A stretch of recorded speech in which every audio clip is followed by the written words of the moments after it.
Most investors look at rating from a third-party research firms like Value Research, Morningstar, or CRISIL before investing in an actively managed fund.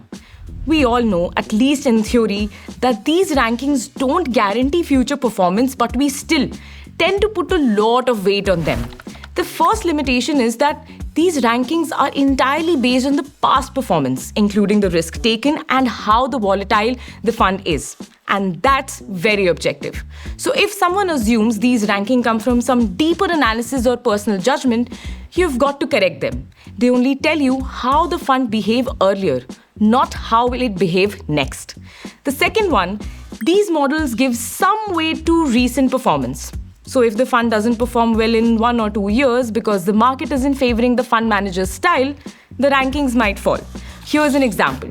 When former fund manager Prashant Jain's fund didn't do well during 2016 to 2020, you would see his funds ranked low by some agencies. But as soon as they picked up later, the rankings shifted again. If you didn't know, Prashant Jain was one of the most respected and long-serving mutual fund managers back then, who had delivered almost 20% CAGR returns over his 2 decades working as a fund manager. This far exceeds the benchmark returns. Had his investing style been considered, rating of his funds would not have fallen during the dull phase.